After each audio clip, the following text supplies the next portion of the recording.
அரசு கேபிள் சேவையில் இருந்து எந்தவித முன் அறிவிப்பும் இன்றி புதிய தலைமுறை தொலைக்காட்சி நீக்கப்பட்டிருப்பது கருத்துரிமையின் மீதும் ஊடக சுதந்திரத்தின் மீதும் விடுக்கப்பட்டிருக்கும் நேரடி சவால் என்று பத்திரிகையாளர் என் சுவாமிநாதன் கண்டனம் தெரிவித்துள்ளார்.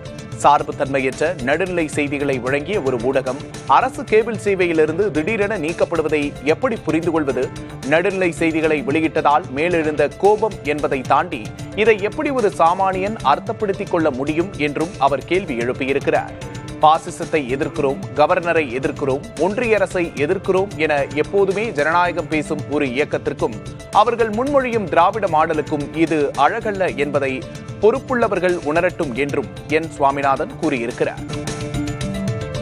முதல்வர் ஸ்டாலின் ஆட்சியில் இப்படி நடக்கலாமா என்று தீக்கதிர் பத்திரிகையின் முன்னாள் ஆசிரியர் ஆ. குமரேசன் கேள்வி எழுப்பியுள்ளார். விகடனில் அவர் எழுதியுள்ள கட்டுரையில் கரூர் உயிரிழப்புகள் தொடர்பான செய்திகளில் காவல்துறை குறித்தும் ஆட்சியாளர்களின் அணுகுமுறை தொடர்பாகவும் விமர்சனங்கள் வெளிப்பட்டதன் பின்னணியிலேயே புதிய தலைமுறை கேபிள் உருவப்பட்டிருக்கிறது என்ற பேச்சு ஊடகர்களிடையே இருப்பதை சுட்டிக்காட்டியுள்ளார்.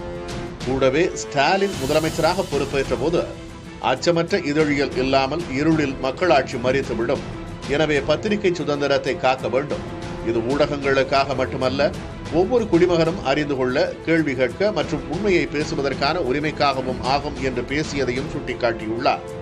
அரசு கேபிள் டிவியின் தற்போதைய நடவடிக்கை அதற்கு எதிராக இருப்பதாக கூறியிருக்கும் அவர், இணையத்தின் வழியாக கைபேசிகளிலேயே செய்தி ஒளிபரப்புகளை காண முடியும் என்ற இன்றைய வளர்ச்சி கட்டத்தில் இது ஒரு காலாவதியான அணுகுமுறை இல்லையா என்றும் கேள்வி எழுப்பியிருக்கிறார் பத்திரிகையாளர் ஆ. குமரேசன்.